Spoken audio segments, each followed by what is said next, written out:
Welcome to another episode of Around the Grounds with the Property Baron. I'm Jason Barron, and each week I'm joined by Nick Meredith, our Brisbane partner, and Hugo Fonseca, who's leading the Property Baron Invest. No headlines, no hype, just real conversations, real insights, what's actually happening on the ground in the property market right now. So let's go around the grounds. Good morning, Hugo and Nick. Morning, Jason. We might try and start each podcast with what is the price of diesel this week? Well, driving into work this morning, I saw some in Brisbane below $3 for the first time in, it must be 6 weeks now, I reckon. So a positive sign there. Might have to put the electric scooter purchase on hold. Yeah. I saw a couple here, $2.99 just yesterday as well. Yeah. Funnily enough, last week, I think that service station worker might not be there anymore.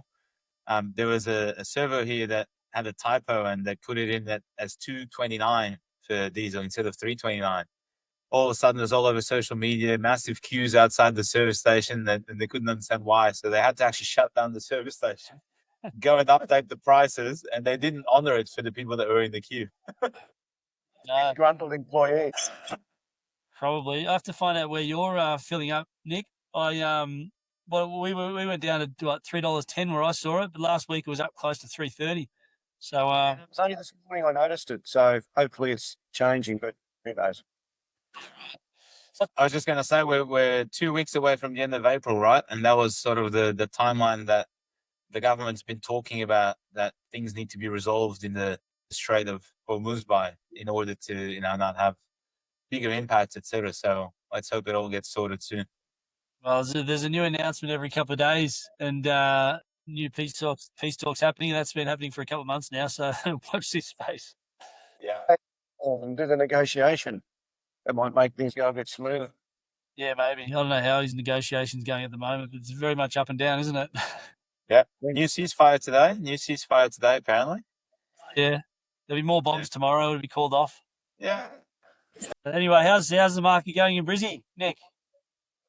Yeah, pretty good. Probably a bit of a continuation from last week. There's certainly a little bit of apprehension out there and nervousness. I think perhaps it's more from sellers rather than buyers, which is interesting. I think seems to be a real uptick in off-market and pre-market opportunities that we're coming across our desk or getting phone calls about, which from our point of view is great. Gives us some really good opportunities to get in and try and purchase a property we want before the general public, as it is. I was just looking this morning, I think 4 of the last 5 purchases I've made down here have been off-market. So that's been really good. I just think there's some really, really good opportunities out there for buyers at the moment, whether you're in the owner-occupier or investment space. I think as I said last week, I think there's some opportunities to negotiate now and to find some properties that we're not madly chasing the market up again like we were a couple of months ago. I think there's been a little bit of a settling down period, and I think that's creating some great opportunities. For sure. Across the board, we've got a whole heap of off-market stuff coming up, which has been really good for us. Sunshine Coast, Noosa, Brizzy, even in the investment markets as well, which has been great. Do you think it's particular parts of the market in Brizzy that you're getting more come through? I know, talking to Joel the other day, he was in the lower price stuff through Logan, and he finally started to say that there's less competition, a lot of off-market stuff coming through. But what about Brizzy? I think the off-market stuff that is coming through is not really the first home buyer market, the $1 million and below. I still think that hasn't changed too much. But once you're getting above 1.5 and up into those price brackets, I think there's a general nerve, particularly 1.5 to 3.5. I mean, they're still mortgage belt purchases, a lot of those. And I think there's a nervousness there about people selling and then reinvesting. So that's where we're getting the opportunities I'm noticing off market more and more. Also, units above $1 million. There's certainly been some more units starting to float around in the low 1 millions, which is really helpful. Very good. What else is happening in Brisbane? It's just, I think everyone's a little bit, it's funny, we talk about the cost of living crisis and all those sort of things. I was out and about yesterday morning meeting someone in Mango Hill, which is a northern suburb of Brisbane up near North Lakes, for people who know that area. The cafes were packed. There was no shortage of people sitting around. So I'm sure it's hurting the fuel increase and those sort of things, but look, there still seems to be plenty of people out and about having their coffees and just going about business as normal. So as much as there's a bit of nervousness, I don't feel like there's any sense of doom and gloom either. I think people still think we're going okay. Let's just keep pushing on. Yeah, for sure. I know you had a couple of interesting building and pest inspections over the last week, Nick. Yeah, I've had some good ones. Seems like they come in threes. Didn't have any dramas for a while, and then we've had 3 this week. But what it really did show to me, and what our clients really appreciated, is us getting our own building and pest contractor to do an inspection for us. The sellers had their own. We didn't accept that. We said, no, we'll do our own. We probably found on one of them 4 significant points of difference from what the seller's building and pest inspection was. And because of that, we were able to negotiate a discounted price for our client, because these repairs actually really did need doing pretty quickly.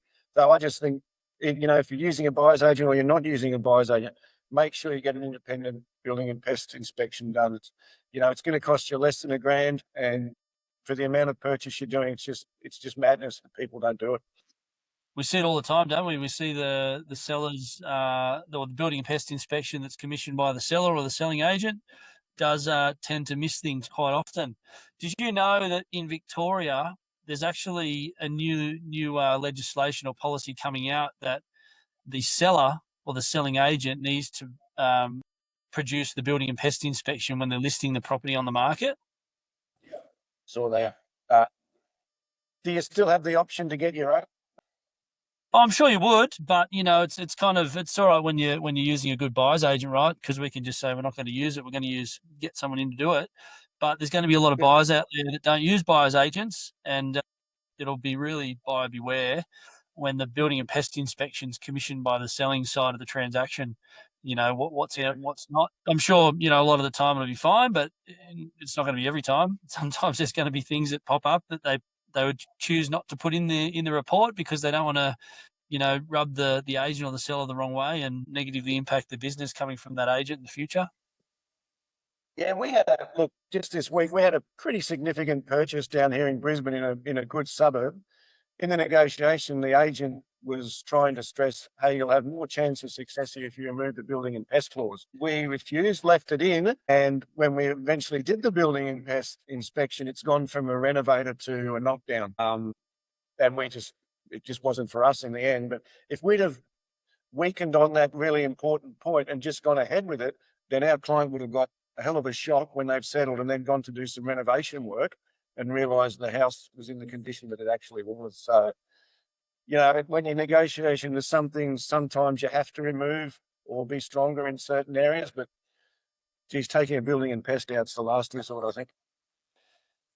Yeah, for sure. We're pretty good at picking out defects and things that are wrong with houses, but you can't look inside a wall, and you can't see a lot of things that the building and pest inspector can jump in and have a look at. It's so important, isn't it? Like I've had clients that I guess have seen it as a cost or haven't seen the value in it, and their perception was that well, the report is just full of disclaimers anyway. They're not very thorough. It's just not going to pick up on anything anyway, and I'm wasting a few $100 for the sake of it. But obviously, we know really good building and pest inspectors in a lot of the markets that we're in, but it's not a cost, right? It can save you, and you've just shared a few examples. It can save you tens of thousands, in some cases hundreds of thousands of dollars if it's done right and you get it done. So definitely don't skip it. Very good. What have you been seeing over the last week, Hugo, in the investment space? Really interesting, actually. I've had a few conversations this week, mainly with selling agents, and there seems to be some feedback that the market is picking up a little bit again after a real slowdown over Easter. Now, it could have been driven by Easter as well, but it was probably more that shock and that transition period of uncertainty that slowed things down. But we're seeing a few more listings coming on. The selling agents I was speaking to said, although it's definitely nowhere near the activity levels that it was before, it is more than in the last couple of weeks over Eastern. And I think part of that might be related, especially from an investment point of view. We're getting clients reaching out and wanting to get something secure before the May budget comes out and the potential capital gains tax and negative gearing changes that there's been rumors maybe coming out. So yeah, that's been quite interesting. It really is a bit of a perfect storm at the moment. We've got fuel prices still very high. We've got interest rates. We've got an interest rate announcement in a couple of weeks' time as well, and in all likelihood that'll go up as well. And then you've got the compounding issue of the capital gains tax potential changes and negative gearing potential changes as well. And what that looks like, we don't know. And if there are changes, we don't know when they'll be implemented. We don't know whether they'll be grandfathered.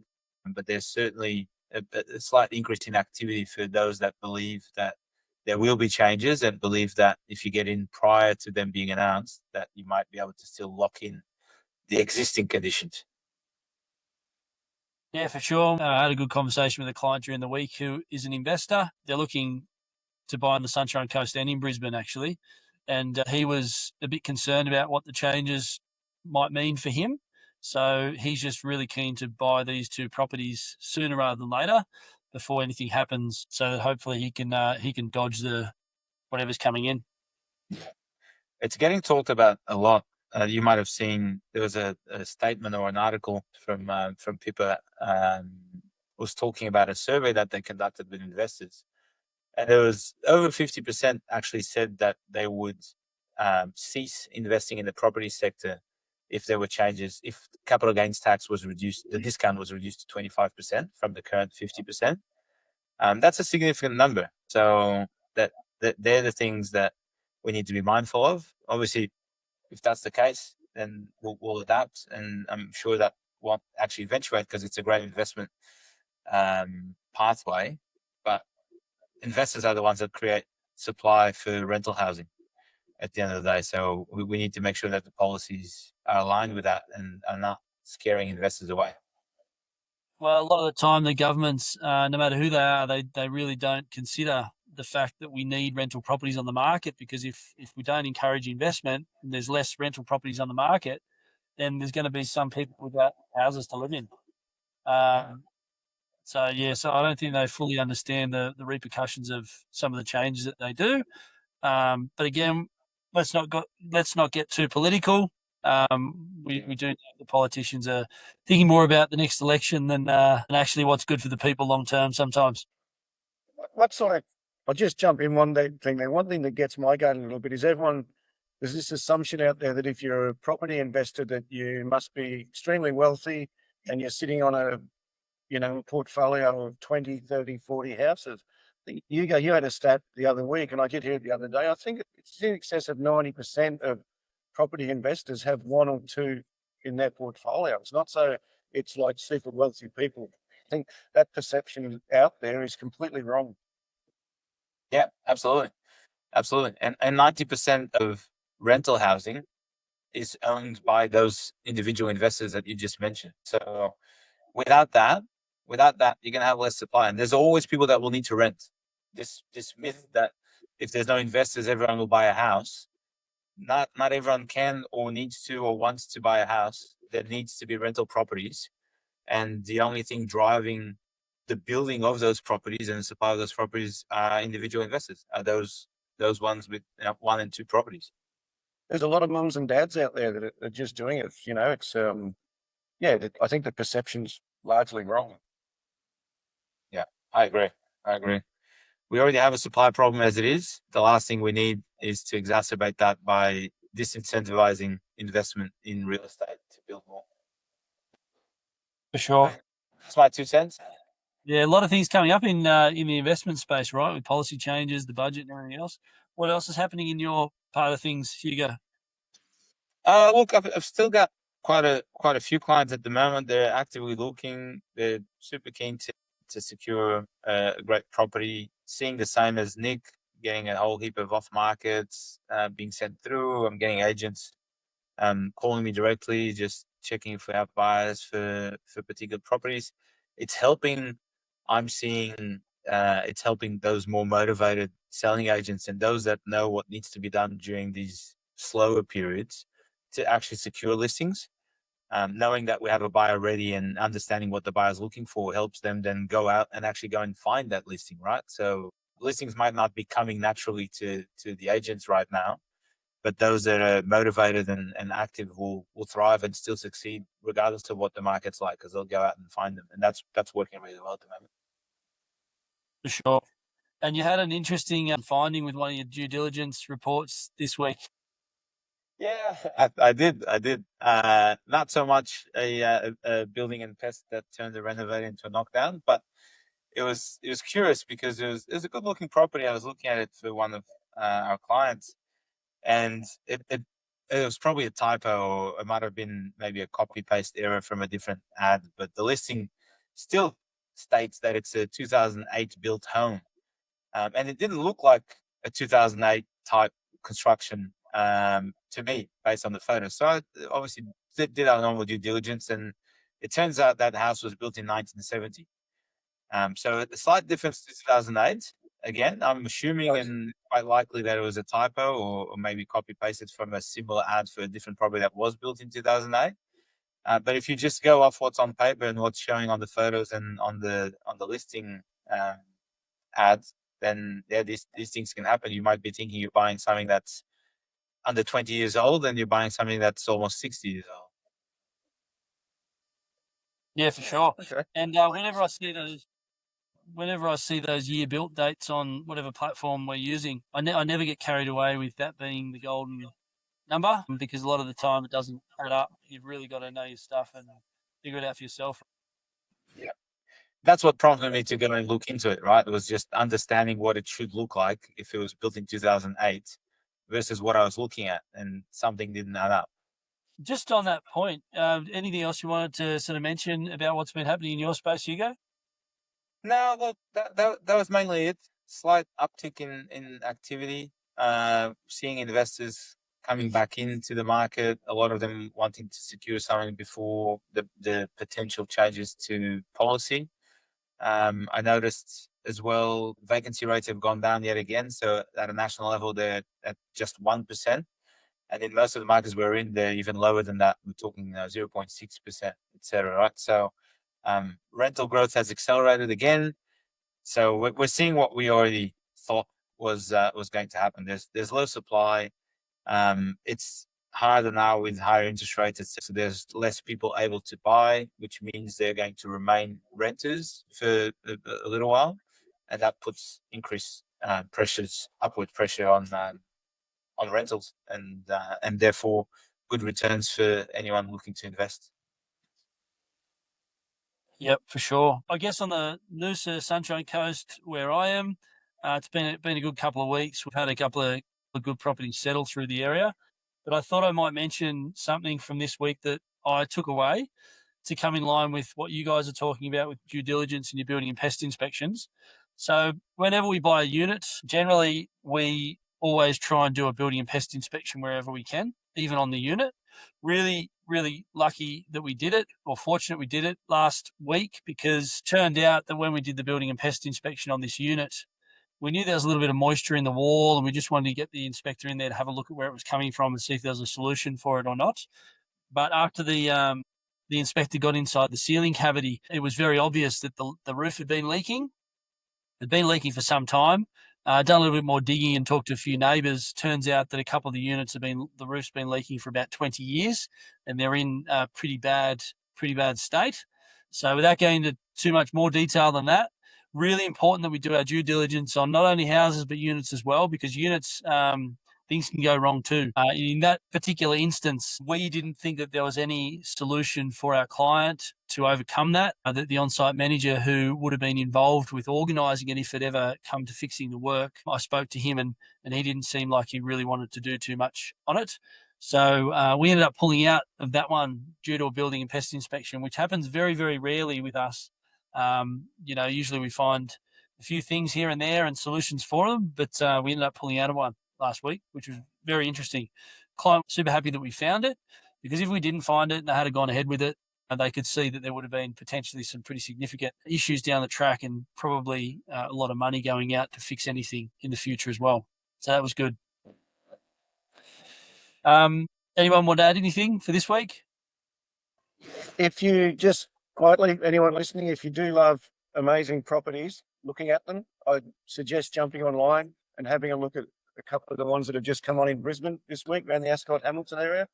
There's just a few amazing houses on the market at the moment that, you know, even if you're not in the market to buy one, they're just fantastic to look at. There's some cracking houses through that area.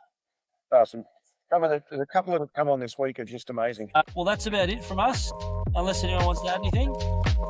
I'm all good. All right, well, thanks for listening, and don't forget to follow the podcast Around the Grounds on Spotify. See you next week.